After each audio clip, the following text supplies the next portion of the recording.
ጤና ይስጥልኝ ክቡራትና ክቡራን የዩቲዩብ ቻናል ቤተሰቦች፣ ሰበር መረጃዎች መውጣታቸውን ቀጥለዋል። አስቸኳይ ፈጣን ሰበር መረጃዎች ዩቲዩብ ላይ ሲጫኑ ቀድሞ ለእናንተ መልእክት እንዲደርሳችሁ እና ዜናዎችን በፍጥነት እንድትከታተሉ የዩቲዩብ ቻናሌን ሰብስክራይብ በማድረግ የደወል ምልክቷን መጫን አትዘንጉም። ወደ ሰበር መረጃዎች። አሜሪካ የባህረ ሰላጤው ሀገራትን ማስታጠቅ ጀመረች። አሜሪካ የኢራን ጥቃት ለመመከት የሚውል 23.5 ቢሊዮን ዶላር የጦር መሳሪያ ለባህረ ሰላጤው ቁልፍ አጋሮቿ ግዙፍ የጦር መሳሪያ ጥቅል አዝርቃለች። በውጭ ጉዳይ መስሪያ ቤቱ ለተባበሩት አረብ ኤሚሬትስ፣ ለኩዌት፣ ለዮርዳኖስ የሚሸጥ የ16.5 ቢሊዮን ዶላር ይፋዊ ሽያጭ ፈቅዷል። ይህም ለተባበሩት አረብ ኤሚሬትስ የሚሆን የላቁ ሚሳኤል መከላከያዎች፣ ራዳሮች፣ ኤፍ-16 ጥይቶች፣ ሰው አልባ አውሮፕላን፣ ድሮን መከላከያ ስርዓቶችና ሌሎችንም ያጠቃልላል።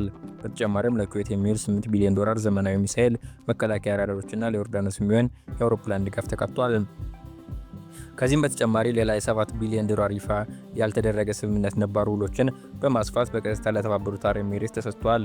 ይህ ስምምነት የኮንግረስ ክላስ ግምገማ ያስፈልገውም ከዋነኞቹ ሽያጮች መካከል የ5.6 ቢሊዮን ዶላር የፓትሪዮት ሚሳኤሎችና 1.3 ቢሊዮን ዶላር የቺኑክ ሄሊኮፕተሮች እንዲሁም የኤኤምአርኤኤም የአየር ላይ አየር ሚሳኤሎች ከታድ ጋር የተገናኙ ራዳሮች እና ሌሎች ከፍተኛ ቴክኖሎጂ መሳሪያዎች ይገኙበታል። ይህ የጦር መሳሪያው ጎርፍ የመጣው ኢራን በእነዚህ አገራት ላይ ሚሳኤሎችን ካስወነጨፈች ከ3 ሳምንታት በኋላ ሲሆን ይህም አገራቱ ጥበቃ ለማግኘት ወደ ዋሽንግተን ተስፋ የቆረጠ ጥሪ እንዲያደርጉ አስገድዷቸዋል። አሁን የተሰጠው ምላሽ ግልጽና ወሳኝ ነው። አጋሮችን በፍጥነት ማስታጠቅ፣ ማንኛውንም የወደፊት ጥቃት ላይ ቴህራን እጅግ ውድ ማድረግ እና ወሳኝ የሆኑ የነዳጅ መስመሮችን የአሜሪካን ጥቅሞችን ማስከበር፣ ጠንካራ አገሮች ጠንካራ መከላከያ፣ አደገኛ በሆነ አካባቢ ለሚገኙ ወዳጆች ድጋፍ በመስጠት ረገድ ምንም አይነት ይቅርታ አይጠይቅም ሲሉ የአሜሪካ ፕሬዝዳንት ዶናልድ ትራምፕ በትሩዝ ሶሻል ሚዲያቸው ላይ ገልጸዋል። አሜሪካ በባህረ ሰላጤው ያለውን የኢራን ስጋት ለመመከት 4400 የባህር ኃይል ወታደሮች ዩኤስ ማሪስ ላከች። የአሜሪካ ጦር በመካከለኛው ምስራቅ ያለውን ይዞታ ለማጠናከር በፍጥነት እየተንቀሳቀሰ ይገኛል። ከ11ኛው የባህር ኃይል ተጓዥ ኃይል የተወጣጡት ከ4400 በላይ ወታደሮችን የያዘው ዩኤስኤስ ቦክሰር አምፊቢየን ዝግጁ ቡድን ከተያዘለት መርሃ ግብር ቀደም ብሎ ከምዕራብ ባህር ዳርቻ ተነስቷል። ይህ ሁለተኛ የአምፊቢየን ኃይል ቀደም ብሎ ወደ አካባቢ በመጓዝ ላይ ካለው ዩኤስኤስ ትሪፖሊ ቡድን ጋር ይቀላቀላል። ይህ ስምሪት የተከናወነው ከኢራን ጋር ያለው ውጥረት በከፍተኛ ሁኔታ እየጨመረ በመጣበት ወቅት ነው። ኢራን የሆርሙዝ ባህር ጫፍን ለመዝጋት ያሰማችውን ዛቻ በመርከቦች ላይ የሚፈጸሙ ጥቃቶችና ለአሜሪካ እስራኤል ጥቃቶች የምትሰጠውን የአጸፋ ምላሽ የዓለምን የነዳጅ ፍሰት አደጋ ላይ ጥሎታል።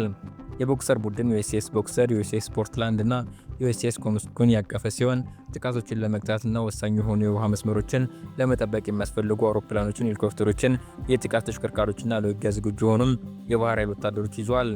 ይህ የኃይል ማሳያ ግልጽ መልእክት ያስተላልፋል። አሜሪካ ኢራን የዓለምን የኤነርጂ ኃይል መስመር እንድታፍን ወይም አጋሮቿ እንድታሰጋ አትፈቅድም። የአውሮፕላን ተሸካሚ መርከቦች፣ የጥቃት አውሮፕላኖች እና አሁን ደግሞ በእጥፍ የጨመረ የአምፊቢየን ኃይል በባህር ሰላጤው ላይ የተሰባሰቡ በመሆናቸው አሜሪካ የባህር ላይ የጉዞ ነፃነትን ለመከላከል እና አስፈላጊ ነው ሲገኝ ቁርጥ ያለ ምላሽ ለመስጠት ዝግጁ ነች። በጽናት የሚታይ ጥንካሬ ሰላምን ያስከብራል። ምንጭ የትራምፕ ትሩዝ ሶሻል ሚዲያ። የአሜሪካው ፕሬዝዳንት ዶናልድ ትራምፕ የኔቶ አጋሮቻቸው የሆርሙዝ ወሽመጥ ከኢራን ጥቃት ለመጠበቅ እንዲተባበሯቸው ያቀረቡት ጥያቄ ባለመቀበላቸው ፈሪዎች ሲሉ፣ ማህበሩን ደግሞ አሜሪካ ባትኖርበት ደካማ ይሆን ነበር ሲሉ ተቹት። ፕሬዝዳንቱ በማህበራዊ ሚዲያ ገጻቸው ላይ ባሰፈሩት ጽሑፍ በሆርሙዝ ወሽመጥ የሚተላለፉ መርከቦችን መጠበቅ ለኔቶ አባል ሀገራት ቀላል ይሆን ነበር በማለት ለመሳተፍ ባለመፈቀዳቸው ፈሪዎች በማለት ተችቷቸዋል። ትራምፕ በትሩዝ ሚዲያ ላይ የሰረጩትን ጽሑፍ የሰሜን አትላንቲክ ጦር ቃል ኪዳን ሀገራት ማህበር ኔቶንና አባላቱን ክፉኛ ጠልጥለዋቸዋል። ካለ ዩናይትድ ስቴትስ አሜሪካ ኔቶ የወረቀት ላይ ነብር ነው። ኢራን ኒውክሌር እንድትታጠቅ በሚደረገው ፊልሚያ ውስጥ ለመሳተፍ አልፈለጉም። አሁን ጦርነቱ በወታደራዊ ኃይል አሸንፈናል። እነሱ ማለትም የኔቶ አባላት በነዳጅ ዋጋ መጨመር እያማረሩ ነው። ነገር ግን የነዳጅ ዋጋ በከፍተኛ ሁኔታ ለመጨመር ብቸኛ ምክንያት የሆነው የሆርሙዝ ወሽመጥ በቀላሉ ወታደራዊ ስሪት ለማስከፈት ለማገዝ ፈቃደኛ አልነበሩም ሲሉ ወቅሰዋል። በትንሽ ዋጋ በቀላሉ የሚፈጸሙት ነገር ነበር፣ ፈሪዎች አንረሳውም በማለት የኔቶ አጋሮቻቸውን አጥብቆ ወርፈዋል። አሜሪካና እስራኤል በኢራን ላይ የከፈቱትን ጥቃት ተከትሎ ኢራን በሆርሙዝ ወሽመጥ በሚያልፉ ነዳጅ ጫኝ መርከቦች ላይ ጥቃት በመፈጸሟ የነዳጅ ምርት መንቀሳቀስ ባለመቻሉ በዓለም ዙሪያ ዋጋው ጨምሯል።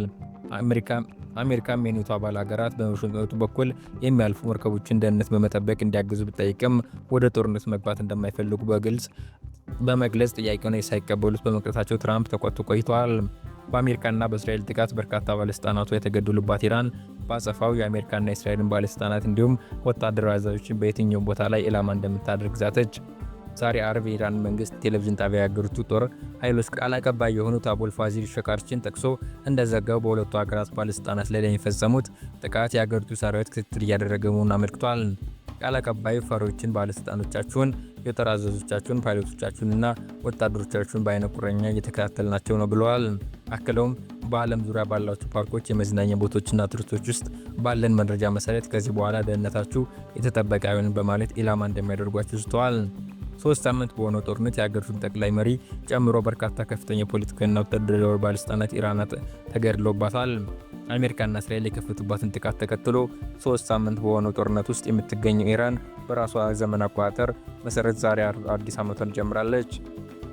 ኖሩዝ በመባል የሚጠራው የፋርስ አዲስ ዓመት በተለያዩ የሀገሪቱ ክፍሎች ላይ የተፈጸመ ባለው ጥቃትና ኢራን በበኩሏ በአጸፋ በሚሰነዘረው ጥቃት በጦርነት ስጋት ስር ሆነው ኢራናውያን እየተቀበሉ ነው።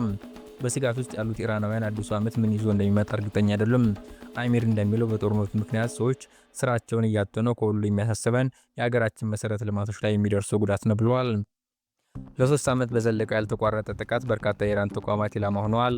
በዚህ ምክንያት በሚታየው ሁኔታ ብዙ የሚተርፍ ነገር የሚኖር አይመስለኝም። ይህ የመጨረሻችን አዲስ ዓመት እንዲሆን አልፈልግም በማለት አሚር ስጋቱን ገልጿል። ይህ የአዲስ ዓመት አከባበር ለጥንታዊቱ ሀገር ኢራን ዜጎች ታሪካቸውንና ብሔራዊ መለያቸው ሲሆን ላለፉት 3000 ዓመታት ሲከበር የዘለቀ መሆኑ ይነገራል። ለወትሮ በአዲሱ የኢራን አዲስ ዓመት ወቅት በሀገሪቱ የሚገኙ የገበያ ቦታዎች፣ የገበያ ማዕከላት፣ መንገዶች በህዝብ ተሞልተው የሚደምቁ ሲሆን የዘንድሮ ግን ለየት ብሏል። ዘንድሮ የአዲስ ዓመት ድባቡ ቀዝቀዝ፣ አንዳንድ ኢራናውያን በለመዱት መንገድ ለአዲሱ ዓመት በዓል አከባበር መዘጋጀታቸው ተዘግቧል። የዋና ከተማዋ ቴህራን ነዋሪ የሆነችው ፓርሚስ በዚህ ሁሉ ውስጥ ለበዓሉ ከተዘጋጁት መካከል ናት።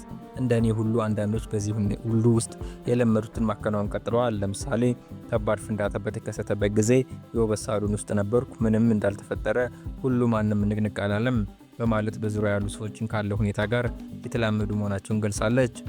በዘገባው ውስጥ የተጠቀሱ ስሞች ለደህንነታቸው ሲባል ተቀይሯል።